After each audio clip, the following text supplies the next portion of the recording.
Hello everyone, how y'all doing? So today is gonna be a not fun day because it's raining like hell. I had no idea that this week, actually technically speaking, it did start yesterday. It would start raining like shit. Like I feel like I'm in fucking Netherlands again. But anyway, who knows? Maybe things could happen this week that could make me a little bit happier. Because actually, there's a lot of things that happened last week that made me go, this week has actually been pretty interesting. Nana Shiuchiya became playable. That to me was the big one.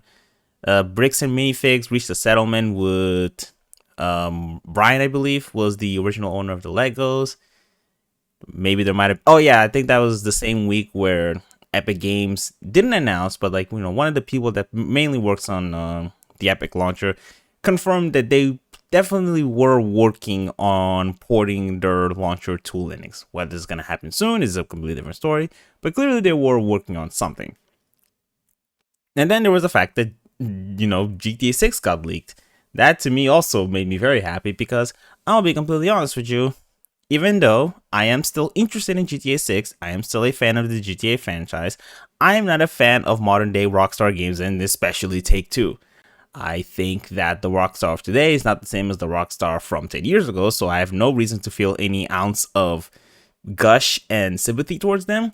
And honestly, I think they've been making a lot of bad decisions throughout the past couple of years that I think they deserve to be a little bit humbled. So this tweet here makes me laugh because it's saying here, Rockstar is currently dealing with a nightmare scenario. A group or an individual under the name CyberLeak comes out of nowhere a week before the first GTA 6 gameplay reveal. They start sharing gameplay with tags like no physical discs. Then more leaks, which includes many mechanics that were supposed to be a surprise in the Netflix premiere. Sure, surprise, quote unquote.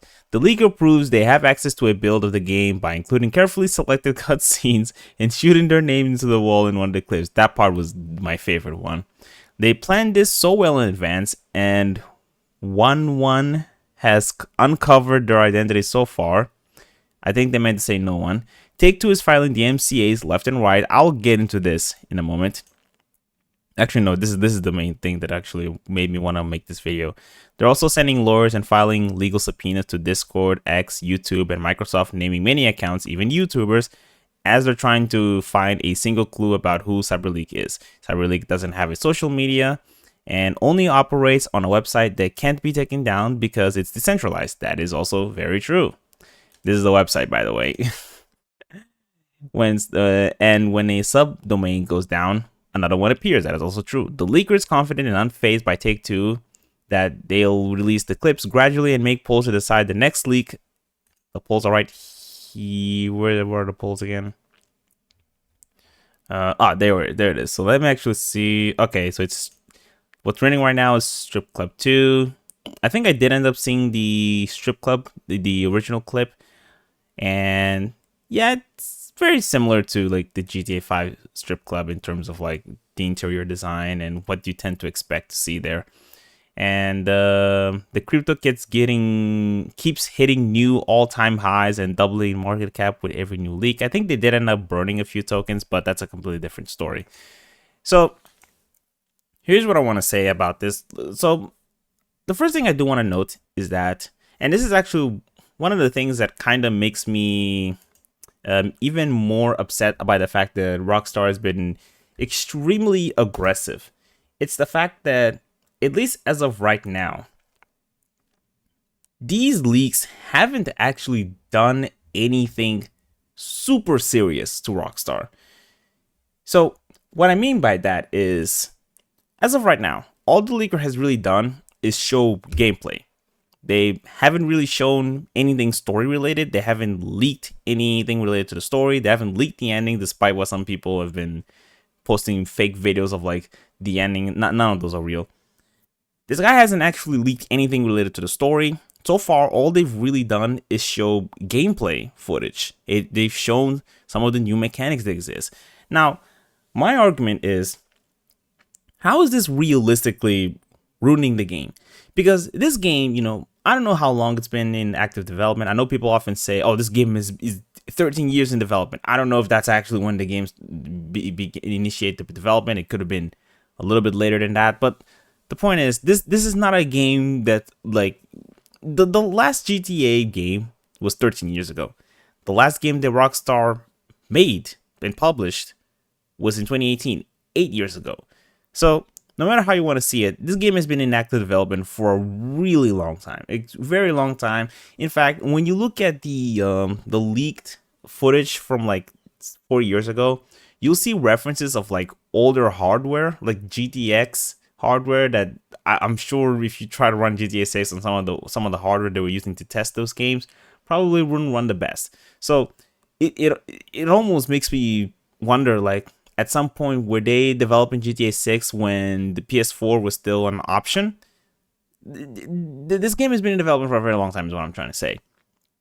And so when you consider the fact that the game is going to get released this year, how is it hurting them to, for some leaker to just share what the game does?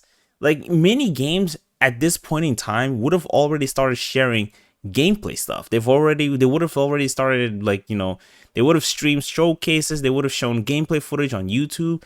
But Rockstar, for some reason, they feel like they're special. They feel like they don't have to do that. Instead, Netflix is gonna pay them so that they can share the showcase. And to me, that's the thing that makes me, like, that's one of the things that makes me go, you know what, Rockstar deserves to get humbled. Because normally companies, they spend money on, the advertisement budget. They actually invest money to actually share to put their game out there in the market, like share to as many screens as possible. Like, this is still something that companies do today. But Rockstar, they're at a point where they feel like they're so powerful that they actually expect other companies to pay them to showcase gameplay. And I'm just like, so what? You're telling me that I have to pay for a Netflix subscription so that I can see a showcase? But honestly, at this point, I don't even really feel the need to do that. I've already seen what the game looks. I mean, sure, even if the build is like a year old or whatever, like, what's gonna change in a year? Like, I'm fairly certain that what I saw from Cyber League is about what I would expect to get from GTA 6. I don't really expect to see anything new from this showcase. So unless they're going to, like, show more of, like, Lucia and the other guy, I forgot his name, I don't know, maybe they'll show some scenes of them, like, being romantic with each other or something like that. Okay, fine. Who fucking cares at this point? I've seen more than I need. And honestly, I have Cyber League to thank for that.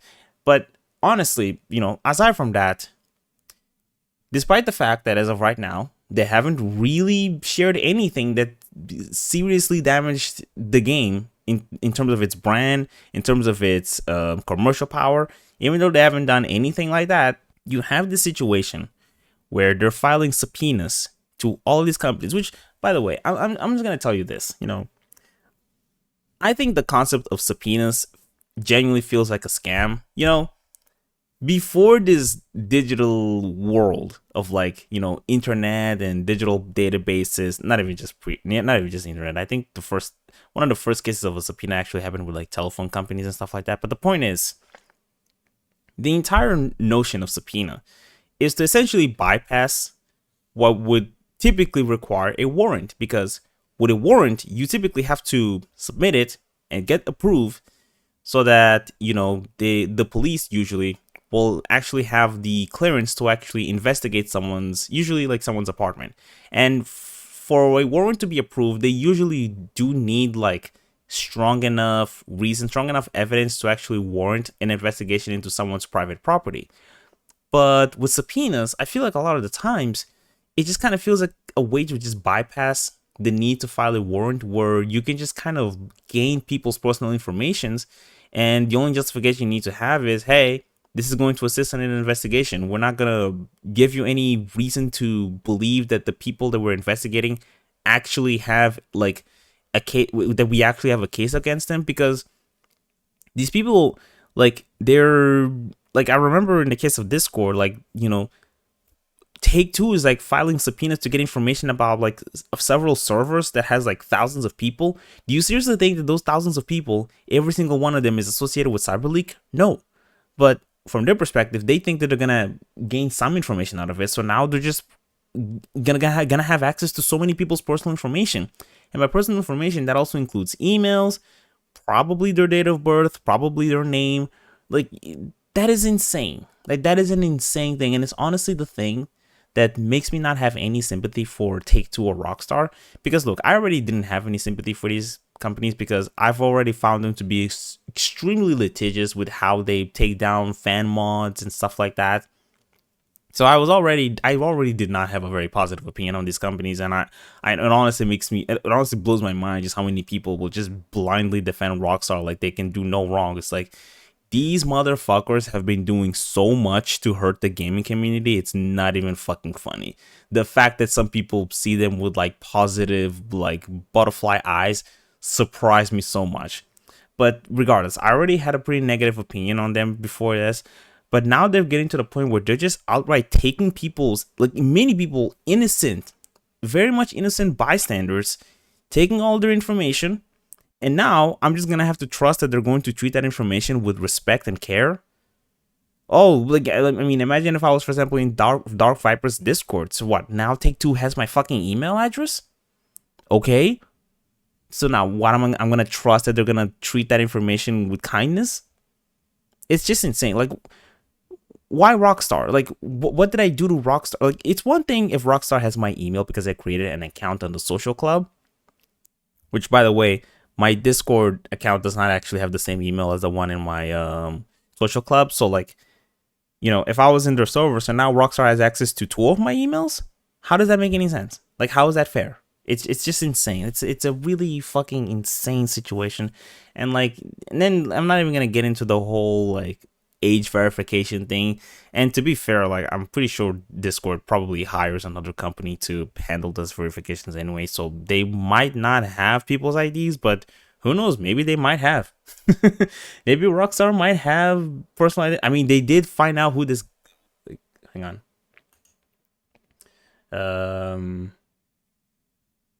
There it is.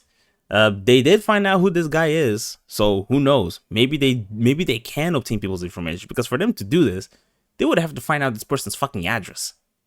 So clearly they're getting a lot of information out of users. So like, okay, cool. Now I'm at a point where, hey, if Rockstar has reason to believe that I'm involved in this league, they might even know where I live. Fucking wild, dude. That is so wild. And the worst part is that there are going to be so many accounts, probably also this one, that's just going to overly glaze Rockstar. They're going to start like saying, oh, you know, I cannot believe people are actually rooting against Rockstar. Do you not understand that, you know, this is a hacker? Hackers are evil. I'm just like, dude, fuck do I care about this hacker? I'm just being honest with you. I don't give a fuck about Cyber League. You know, Cyber League is branding themselves as like people that are like fighting for the rights of consumers. Dude, this guy's a hacker. Like, these motherfuckers, they want attention and money, okay? At the end of the day, that's what they want. I'm not going to fucking give them the benefit of the doubt and assume that they have the best intentions. Of course not. These people's entire lives are just hijacking people's personal accounts. I'm not gonna have a high opinion of them. And to be completely honest with you, I don't fucking care. I don't care what this person's intention is. And honestly, it's really funny seeing so many memes of people being like, oh, you know, when Rockstar figures out who this guy is, and then they start posting a clip from like a movie where like someone is like mentally torturing or something like that. And I'm just like, it's really funny seeing people like root for like billion-dollar companies to like attack some guy. Like, this is where we are at this point. But also, like, you know, I will say though that like I don't know who this Cyber League guy is, but there has been some discussion as far as whether or not Rockstar is going to catch him. And in my personal opinion, if I had to predict, I would say that Rockstar will probably eventually figure out who the guy is. And the reason why I say this is because a lot of hackers, as ironic as it might be to say this, a lot of hackers actually have pretty bad OPSEC. Like, you'd be surprised by some of the goofiest ways some hackers ended up getting caught. And so, like, especially the kinds of hackers that go after like these big companies and like start like doing this like massive publicity like this, a lot of these people, they tend to crave attention. They tend to crave like a lot of like spectacle, and these are usually not the best people as far as like, you know, covering their digital tracks. I know for a fact that they probably have some kind of digital footprint on the internet, and eventually people are gonna find out who this is. And especially because another thing, aside from hackers not having the best OPSEC, hackers usually also tend to have beef with other hackers, where, you know, even if Rockstar doesn't figure out who they are, other hackers out of spite might end up leaking this person's information, because I think that ended up happening in the past with the other hacker, if I'm not mistaken. But I could be getting my memories all, jungled up. But the point is, I don't expect this guy to stay hidden forever. To me, the only thing that I'm wondering is, where did this guy live? Because really, I think that what really matters. To me, it's not about whether or not he's going to get caught. I think eventually he will. The real question is, where does this guy live? Because at the end of the day, even if Rockstar figures out who the person behind CyberLeak is, that doesn't necessarily mean that they're actually going to be able to arrest him.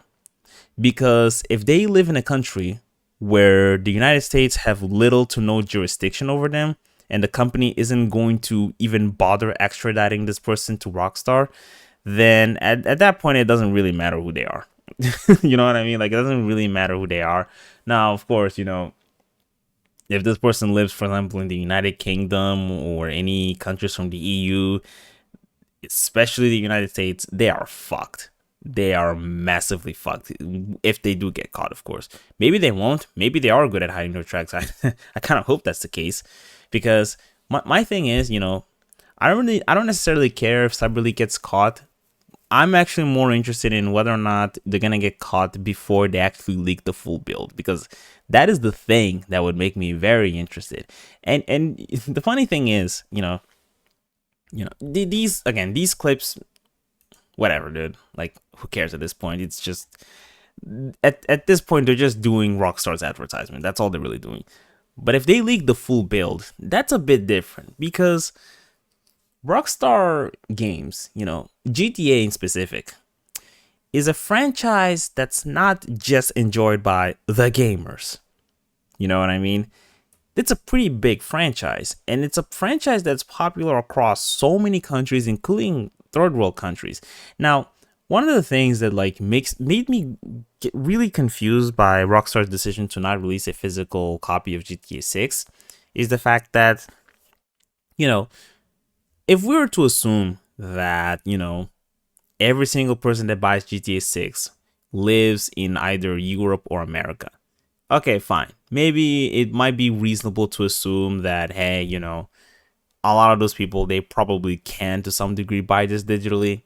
But I'm thinking of a lot of third world countries. Like, for example, my original country, I can't even create a PlayStation account there.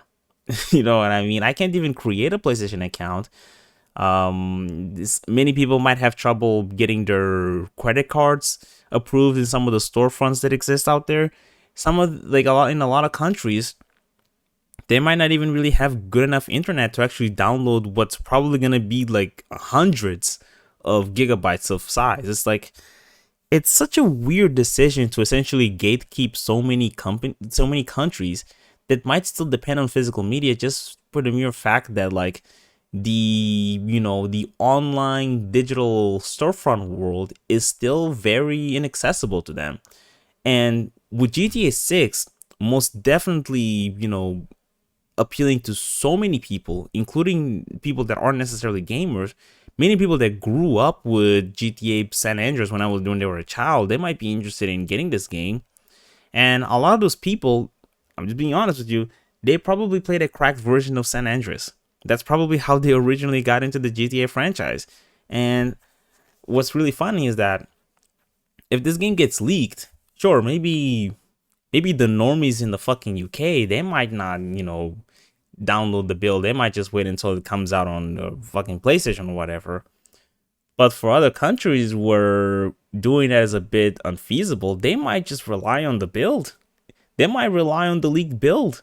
You know what I mean?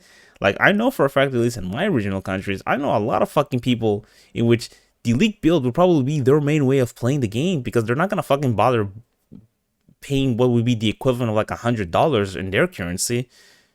Again, they can't even create a PlayStation account for the region, so they might just rely on this build, which I find to be hilarious. And yeah, if it gets to that point, I don't know, maybe there is a reason for why Take-Two is freaking out right now because there is actually a real chance that, hey, their profits might be on the line if this Cyber League person does actually release the leak build, because when Spider-Man 2, well, to be fair, I think with Spider-Man 2, like, yes, there was a build that was leaked, but I don't think it was like a complete build of like the PC port, so it doesn't really matter. Whatever, it was never gonna be equivalent to the actual full release that they eventually got. But still, like, it's just funny. That's what I'm saying. It's a very funny situation, and honestly, it would make me feel very happy if Cyber League actually does release a build. And honestly, that's all I'm really wondering is that, you know, if they do get caught, which they probably will, I hope by that point they would have already released a build. And if it gets to that point, it's like, yeah, I'm sure Rockstar is gonna do everything in their power to try to, like, hunt down anyone posting leak builds. But like, dude, when it comes to piracy, it's like, dude, Rockstar is fighting against like an entire community of people in which their entire lives have essentially been running away from publishers trying to take their websites down. So good luck to them, I guess. But anyway, that's all I really wanted to share. And I'm starting to see a little bit of sun in the sky, but I'm pretty sure it's still raining. But anyway, I hope before I get to work, I'm not gonna fucking wet myself. And anyway, stay safe.